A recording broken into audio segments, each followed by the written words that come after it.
Estamos falando sobre hábitos intestinais. É preciso prestar atenção nesse assunto. Muita gente tem até vergonha de falar, mas a Daiana Garbim saiu para as ruas fazendo essa e outras perguntas. Vamos ver a reportagem? Posso perguntar? Pode. Hemorroida. Hemorroida? É.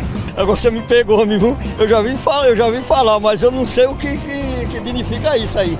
Então me conta, o que é hemorroida? Eu sei que dá no ânus, né? Quando a pessoa fica muito sentada, motorista de ônibus assim, e aí começa a sangrar. Ah, o senhor acha que a pessoa que fica muito tempo sentada fica com problema? É, e a pessoa também que senta num banco, na onde que senta outra pessoa que pode acontecer. Já ouvi falar, sentar no calçada quente, essas coisas, né? E pessoa que tem problema para ir no banheiro? Intestino preso? Eu acho que causa também, né? Ah, é? Você tá apertado, tem que ir no banheiro, né? São muitos mitos. As pessoas têm um constrangimento para falar sobre isso e acaba criando um verdadeiro fantasma, o mito sobre várias coisas, né, doutor? Fernando, tem várias coisas que levam ao mito. Primeiro é pelo fato de um assunto ser um assunto delicado, que ninguém gosta de compartilhar em qualquer situação. Segundo lugar, a hemorroida tem uma característica que ela dá sintomas e esses sintomas são autolimitados, o que significa que ela tem uma crise, mas daí dura 3, 4 dias, melhora. Então, começa a ter muita receita caseira, a pessoa começa a relacionar com muitas coisas que fizeram. Então, se as crises elas aparecem meio sem um motivo aparente. Então, por conta disso, tem muito mito sobre isso. Então, um dos mitos mais fortes é em relação à pimenta, né? Então, vou falar aqui, pimenta não causa hemorroida. Tem um monte de gente em casa falando assim, como não causa? Eu como pimenta e tenho dor. Eu tenho certeza que tem gente em casa pensando isso. Na verdade, assim, a pimenta pode fazer arder uma hemorroida que já está lá.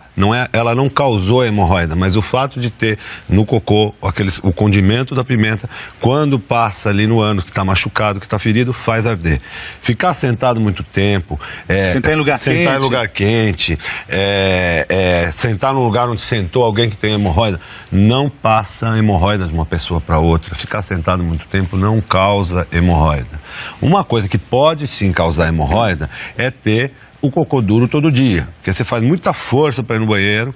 Então um exemplo que a gente costuma usar é assim, se eu coloco a minha calça com o sapato, um dia passa, 2 dias passa. Se eu fizer isso todos os dias, a barra da minha calça vai descosturar, porque eu vou estar forçando dia após dia e aí eu vou estar causando uma alteração que pode levar a hemorroida. Então assim, para se evitar a hemorroida, ter uma alimentação saudável, procurar ter o hábito intestinal regular e o cocô mais macio. Isso pode evitar a hemorroida. O resto é conversa de maricotinha que não vai resolver nada.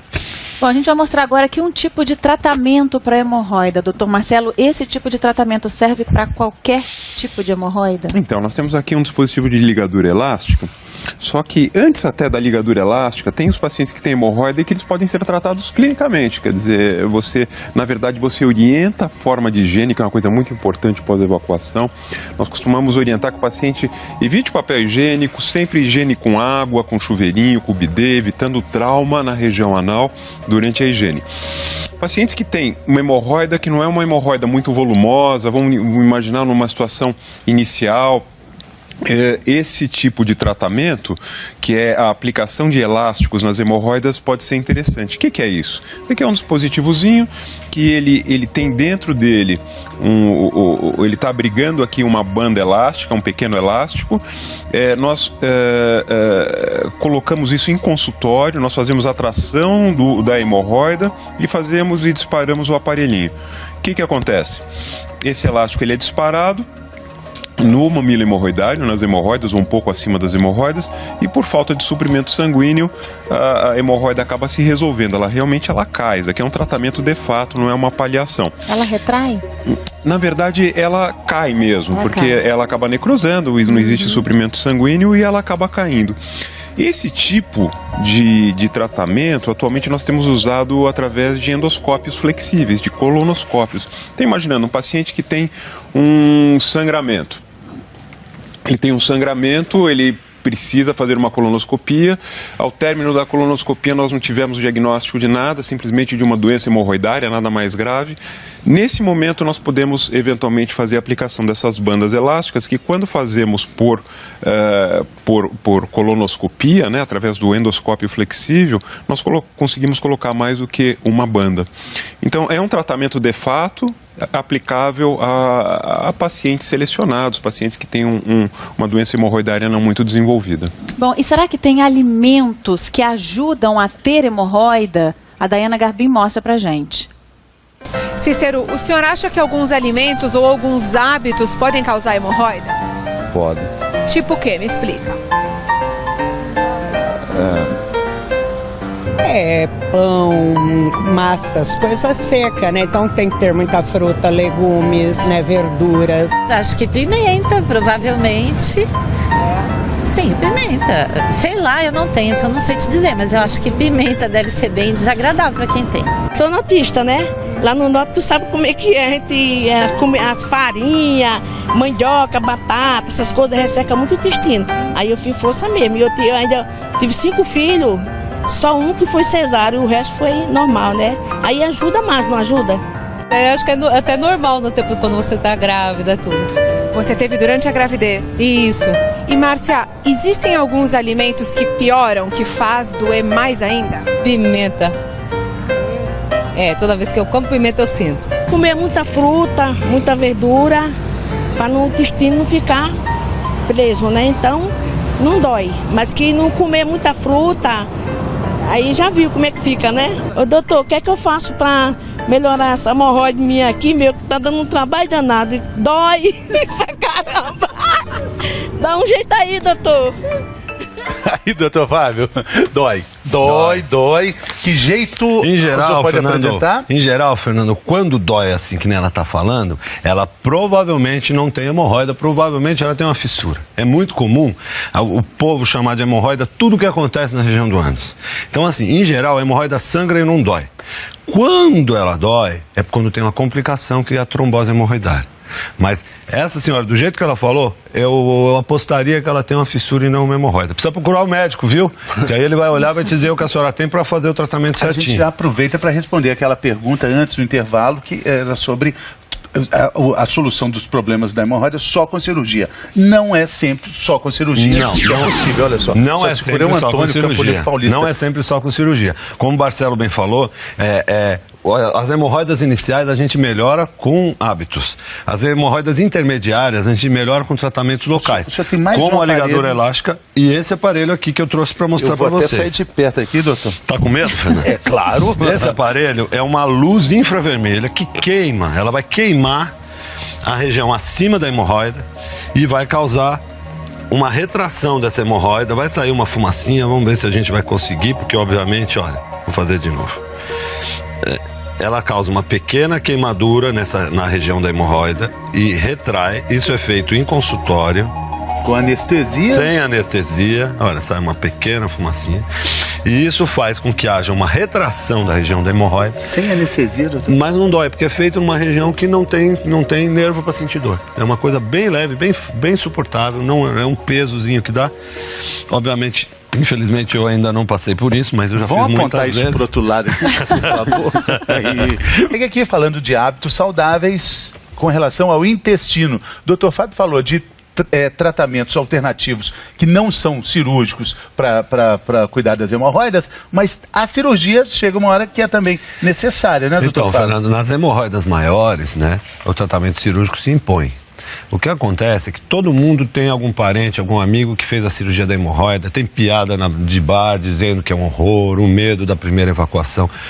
Existe sim a cirurgia mais antiga que ainda é feita, que é uma cirurgia que deixa uma dor razoável. Mas a gente tem atualmente algumas alternativas mais modernas, é a tecnologia e a ciência ajudando o ser humano. Então a gente tem a oportunidade de fazer cirurgias que são muito menos dolorosas, muito menos agressivas, do que a pessoa tem excelentes resultados. Então, assim, o medo não pode evitar que você viva bem. Então procure o médico, converse sobre as alternativas com ele. Bom, a gente vai conhecer agora a história da Elisete. Ela ficava vários dias sem conseguir ir ao banheiro. Como telespectadora assídua do bem-estar, ela aprendeu várias coisas aqui e conseguiu mudar a rotina dela. Ela conta agora pra gente. Rema de um lado. Serviço de atendimento vontade, ó.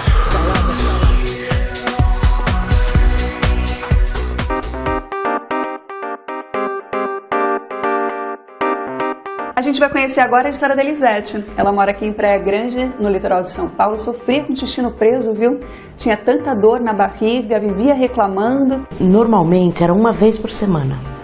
E olhe lá, já aconteceu de eu ficar de 15 dias. Sem conseguir ir no banheiro? Sem conseguir. Eu cheguei a tomar vários laxantes. Na minha casa não faltava laxante. E não é por acaso que esse bate-papo vai ser assim, olha, na mesa do café da manhã, porque foi a alimentação que resolveu o seu problema, é isso? E um dia, assistindo o programa Bem-Estar, eu tive o privilégio de estar lá, o cardiologista e a nutricionista. E eles passaram algumas receitas. Uma delas foi sobre a linhaça e sobre a granola. E a importância de se comer fruta de manhã e legumes durante o dia. De manhã você pode trocar um sonho por um mamão com granola. Pode ser, porque a granola é uma mistura mix de vários cereais e muitas vezes você tem uva passa, fruta seca que dá aquele sabor adocicado. Então você não perde assim o paladar para o doce e enriquece a dieta com muitos nutrientes. Né? Olha que caprichada que é a mesa que a Elisete montou pra gente. Tem bisnaguinha que não é integral também, viu? Mas tem a integral, tem as frutas, os frios, granola, linhaça. E aí, como é que é? Então me mostra como é que é a sua rotina. Qual é a primeira coisa que você come logo cedo? Normalmente eu como um mamão. Então todo dia de manhã tem mamão? Todo dia de manhã aqui tem mamão. Todo dia, isso é sagrado. Eu olho o copo, eu lembro, tá na hora de tomar água. Eu corro pra cozinha, pego o copo, corro pra cozinha e encho de água. Então, Elisete, o segredo é colocar alimentos integrais na alimentação, as frutas e principalmente a água, né? A água é o milagre dessa história. E ela arrumou um jeitinho de tomar ainda mais água. É vendedora e passa o dia inteiro na rua, indo de um lugar para o outro de bicicleta. E quando chega nas casas das clientes... Você quer um café? Normalmente eu peço água. Eles me oferecem suco, água, refri, mas normalmente eu peço uma água. Com isso você consegue beber quantos litros de água por dia? 3 litros de água por dia, é sagrado. E antes você não conseguia? Não, antes eu não conseguia tomar 1 litro de água. Eu esquecia de tomar água. De volta à mesa do café da manhã, tem ainda um outro segredinho. O suco de laranja com linhaça. Ai, Elisete, mas é estranho você pegar um suco e colocar um pouquinho de linhaça. Não é estranho, é saudável. Foi assim que a família toda começou a se alimentar melhor. A Adriane só sai de casa para trabalhar com os potinhos preparados pela mãe. Todo dia assim? A sua mãe já prepara tudo para você levar para o trabalho? Todo dia. Sempre tem uma fruta, um iogurte, granola. Nunca falta no serviço. Boa, Elisete. É isso mesmo, escolher bem os alimentos, não é, doutor? É isso aí. Eu acho que é muito importante a escolha dos alimentos ricos em fibras. Nós temos aqui uma mesa de Natal cheia de exemplos de alimentos ricos em fibras. Muito importante a água. Lembrar que a composição do bolo fecal basicamente é de fibras vegetais e de água.